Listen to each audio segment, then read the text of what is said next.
Shalom to all my friends around the world. I'm following with deep concern the intense outbreak of anti-Semitism around the world, and I'm deeply worried by what I see. Despicable calls to throw the Jews in the trash, chants of gas the Jews, threats against Jewish students, the burning of Jewish shops, and more. This comes on top of seemingly endless anti-Israel rhetoric coming from large segments of the intelligentsia, Western culture, and Muslim populations whose call to action from the river to the sea, Palestine will be free, literally champions the total destruction of Israel and its elimination from the world stage. To make matters worse, these protesters, many of whom consider themselves to be ultra-progressive, cannot bring themselves to condemn the atrocities committed by Hamas, even though Hamas's values are completely at odds with all the values they supposedly defend.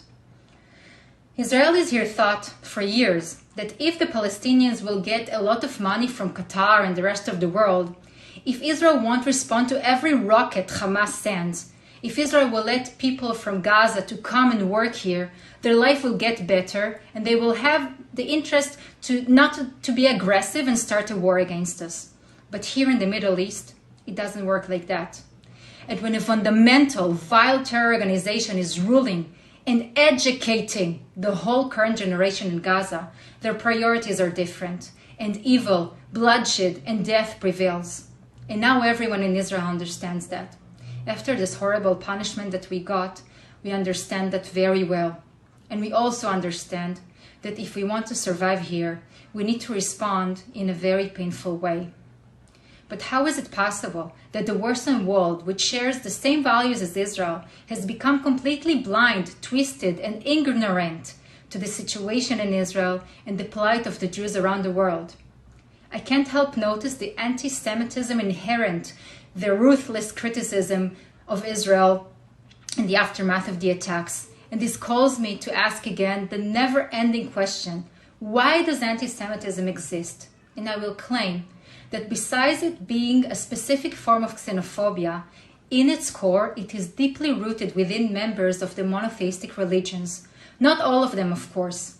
It stems from this primeval notion that Christianity and Islam were both born from Judaism, leading to an ancient and deep question that has transcended generation.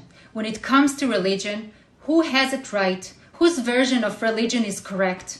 This root of anti-Semitism holds true even if those who espouse anti-Semitic beliefs are unaware of those roots, and even if they themselves actually atheist.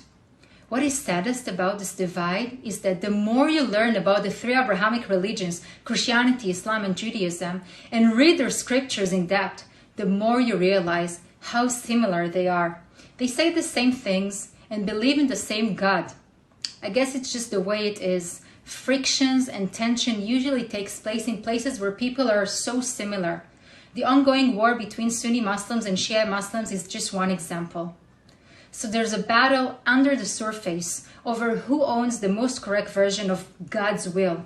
And in our era, extreme Islam is leading it. But it is interesting to know that the Quran itself shows great respect towards the Jews and Christians, calling them the people of the book. Even when Muhammad was frustrated that they did not accept him as a prophet, and even when he expresses some criticism over their behavior and beliefs, he certainly does not call to fight the people of the book, only infidels or idol worshippers, which they are not. Here is a quote from chapter 2 in the Quran that shows us how Muhammad sees Islam in relation to Judaism and Christianity. We believe in Allah and what was revealed to us and what was revealed to Abraham, Ishmael, Isaac, Jacob, and the tribes, what was given to Moses and Jesus, and what was given to the prophets from their Lord. And we do not distinguish between any of them, and we submitted to him. This is just one example. Open up the Quran and you'll see for yourself. And yet, today, we see how extreme Islam is not faithful to the original message in the Quran. Instead, it is relying on interpretations that sanctify violence, murder, the oppression of women, the suppression of freedom and equality. Israel has to deal with fundamentalist Islam on each of its borders, But the danger presented by it threatens not just Israel, but every free person in the West today. We see this in demonstrations that call for jihad, a holy war against infidels, which today is defined not only as Jews, but as anyone who is not a Muslim. The co-founder of Hamas, Muhammad Azar, said clearly, Israel is only the first target. The entire planet will be under our law. And what about us here in Israel?